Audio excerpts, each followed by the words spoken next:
Assalamualaikum warahmatullahi wabarakatuh. Alhamdulillahillazi hadana lihaza wa ma kunna linahtadiya laula an hadanallah.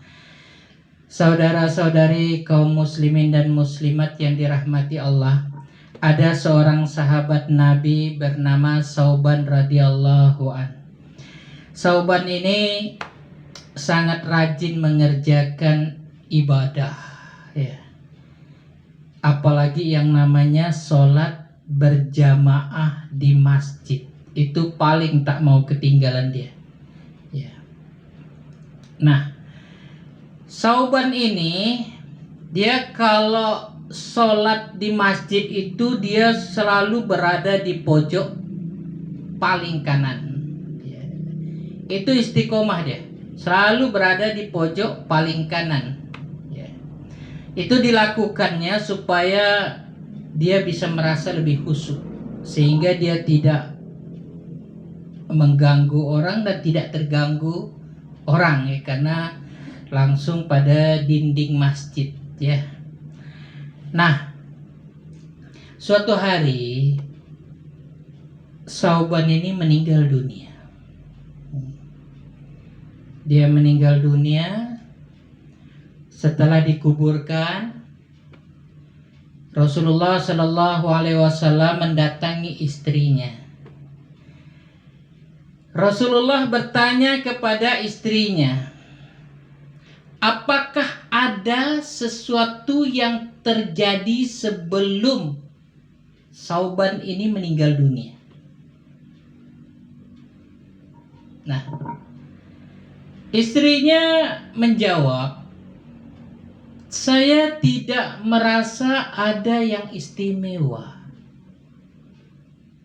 tapi saya tidak bisa memahami 3 kalimat yang diucapkannya saat dia sakaratul maut. Saat dia sudah hampir meninggal dunia, ada 3 kalimat yang disebutnya, itu yang saya tak paham, kata istrinya. Kata Rasulullah, apa yang dia katakan? Beliau mengatakan, kenapa enggak lebih jauh lagi? Kenapa tidak lebih jauh lagi? Kenapa tidak lebih jauh lagi? Kata dia. Itu yang pertama, saya tak paham itu. Yang kedua, ya, yang saya tidak pahami, ya, dia berkata, kenapa tidak yang baru? Kenapa tidak yang baru? Kenapa tidak yang baru? Yang ketiga, kalimat yang diucapkannya itu, kenapa tidak semuanya saja? Kenapa tidak semuanya saja? Kenapa tidak semuanya saja? Nabi Shallallahu Alaihi Wasallam tersenyum mendengar apa yang diucapkan oleh istri daripada Sauban radhiyallahu anhu. Nah, jadi Rasulullah ini mendapat berita dari langit, ya. Beliau menjelaskan mengapa Sauban mengatakan, kenapa tidak lebih jauh? Kenapa tidak lebih jauh? Nah, perlu dipahami, sebelum orang itu meninggal dalam sakaratul mautnya, ya, maka akan ditampakkan keadaan amalnya. Ya. Akan ditampakkan keadaan amalnya. Nah, ketika beliau berangkat ke masjid, ya, beliau ini sering sholat berangkat ke masjid, ya. Nah, orang kalau berangkat ke masjid itu kan satu langkah itu menaikkan derajat, satu langkah menggugurkan dosa, satu langkah menaikkan derajat, satu langkah menggugurkan dosa. Nah, pada saat itu ditampakkan ganjarannya, ditampakkan oleh Allah di ganjarannya sebelum dia itu mati. Nah, di situ timbul penyesalan daripada Sauban, kenapa tidak lebih jauh lagi? Kenapa tidak lebih jauh lagi aku berjalan gitu? Ya. Maka ada sahabat itu ya, kalau dia mau ke masjid ya, dia mutar jalannya. Hah? Baru ke masjid. Ada juga sahabat itu dia jalan, langkahnya diperkecil biar banyak. Langkahnya tuh diperkecil supaya banyak. Ya.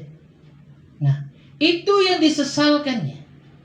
Kenapa dia tidak berjalan lebih jauh lagi gitu, sehingga lebih banyak lagi dia dapat ganjarannya. Yaitu diperlihatkan kalau orang sudah mau meninggal dunia. Nah, kemudian yang kedua ya, beliau mengatakan kenapa tidak yang baru? Kenapa tidak yang baru? Nah, ceritanya begini, Rasulullah menjelaskan ya.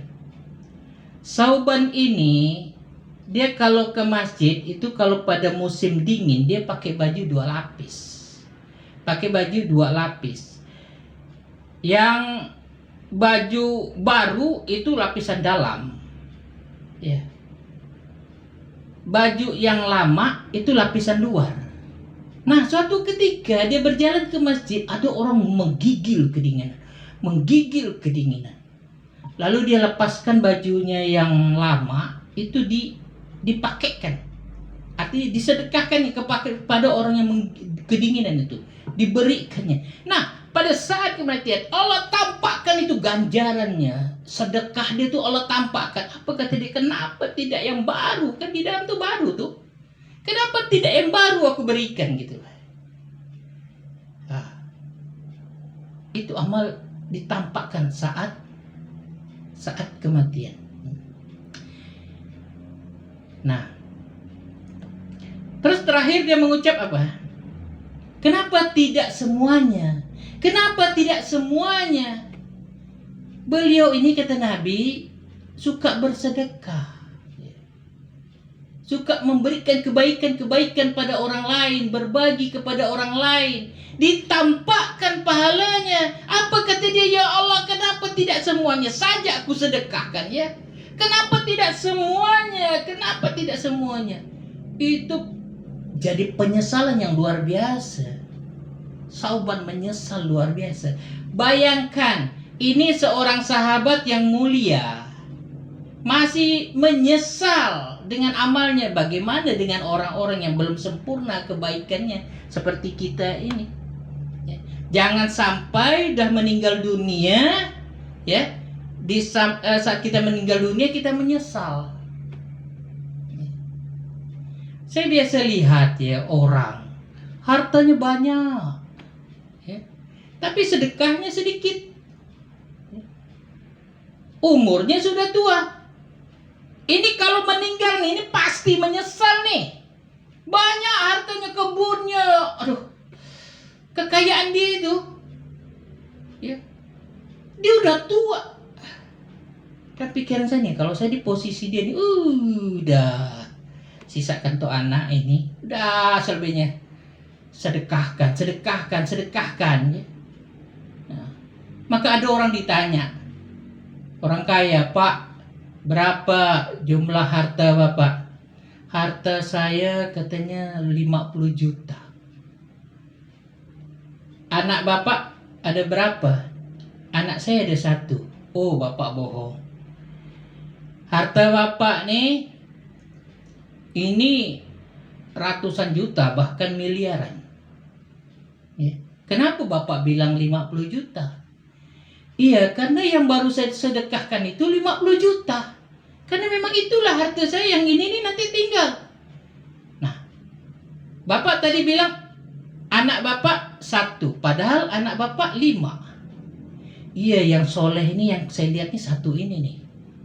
Ya, yang 4 nih tak jelas nih. Yang 1 inilah bisa saya harapkan kayaknya menolong saya, membela saya. Nah, ini benar anak saya nih. Ya. Nah, jadi ini penyesalan ya di akhirat ya. Di saat kematian saja itu kan kita tampakkan amal, kata Nabi. Itu menyesalnya luar biasa. Ya.